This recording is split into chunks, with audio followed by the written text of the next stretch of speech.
Saudari-saudaraku yang terkasih, juga yang berada di rumah masing-masing, selamat sore semuanya. Lemah sekali. Jangan takut untuk berbicara, nggak akan nyemprot ya. Saudara-saudaraku yang terkasih, tidak pernah kita untuk benar-benar mengenal seseorang sebelum kita sungguh tahu apa yang ada di dalam hatinya, sebelum kita sungguh memahami apa yang terjadi di dalam dirinya. Saudari-saudaraku yang terkasih, di dalam Injil hari ini mau mengungkapkan bahwa Allah, Yesus, memahami setiap diri manusia ciptaannya.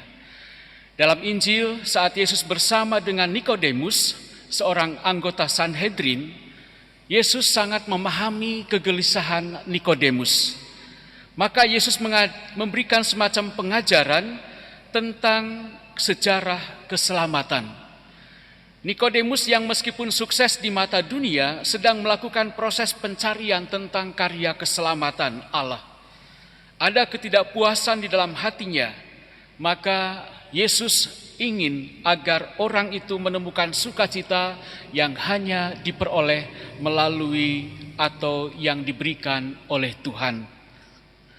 Yesus datang ke dunia karena Bapa mengutusnya.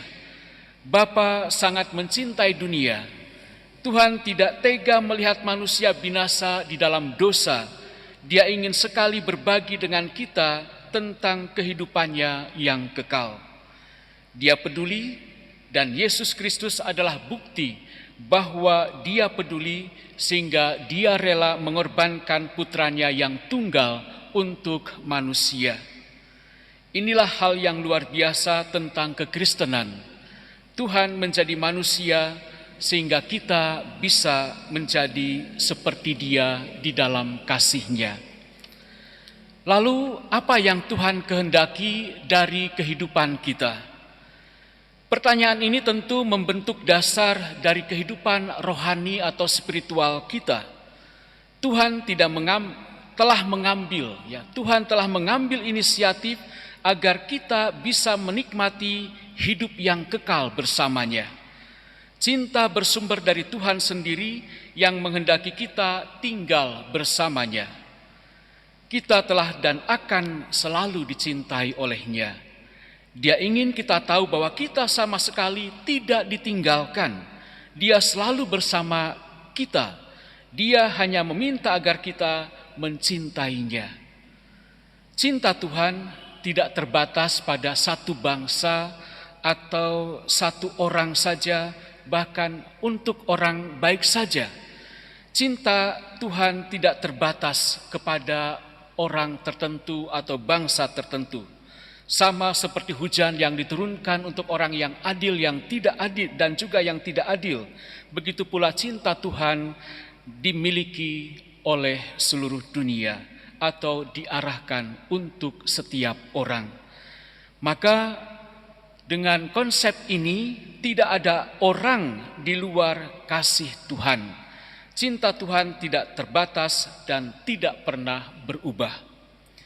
Santo Paulus dalam suratnya kepada jemaat di Efesus mengungkapkan bahwa kasih Tuhan datang lebih dahulu.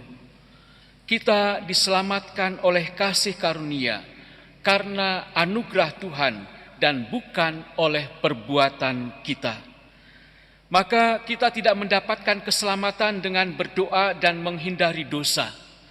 Kita tidak pernah bisa cukup untuk berdoa dan mengusahakan selalu sesuatu yang baik di dalam kehidupan kita, supaya hidup kita murni dan layak. Sebaliknya, Tuhan memberi kita anugerah keselamatan dan persahabatan dengan Dia. Dia menawarkannya kepada kita bukan karena kita layak, tetapi karena Dia murah hati. Dan begitu kita menerimanya, Dia mengajari kita untuk hidup sesuai dengannya. Cintanya mengajari kita bagaimana mencintai seperti Dia mencintai kita manusia. Maka Dia membayar harga untuk dosa-dosa kita dengan membiarkan anaknya mati di kayu salib.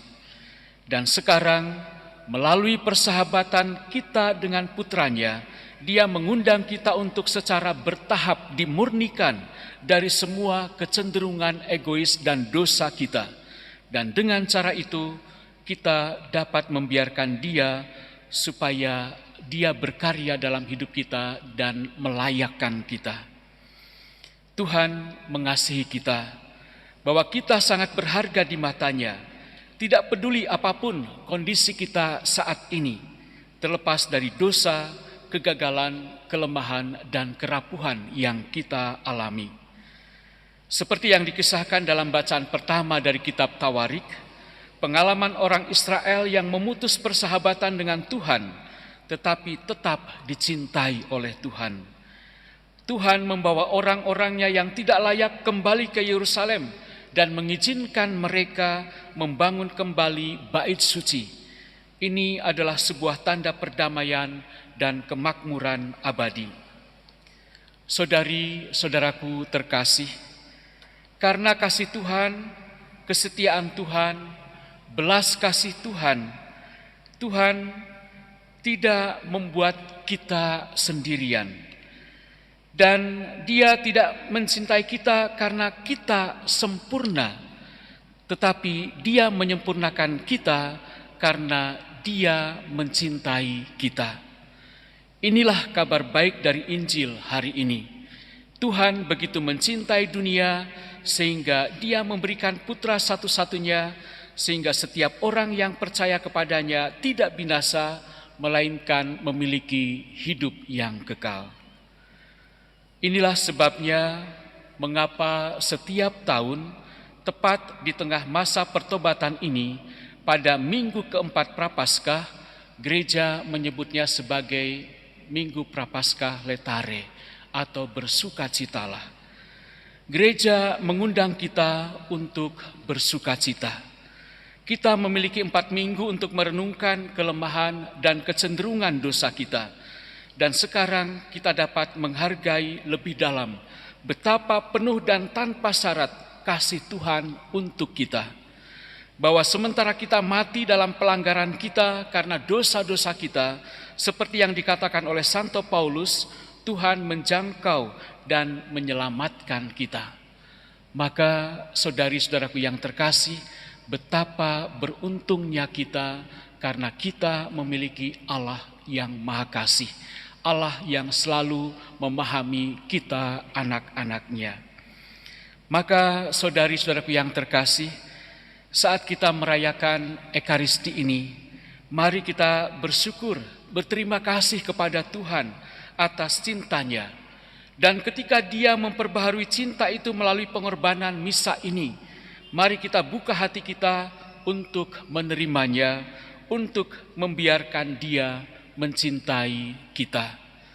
Mari kita tunjukkan kepada Kristus betapa bersyukurnya kita atas cintanya yang tak terbatas. Semoga Minggu Letare ini memampukan kita untuk terus bersukacita di dalam Tuhan, untuk terus menghadirkan niat-niat baik kita dan mewujudkannya di dalam tindakan kasih kita kepada Allah juga kepada sesama. Tuhan memberkati.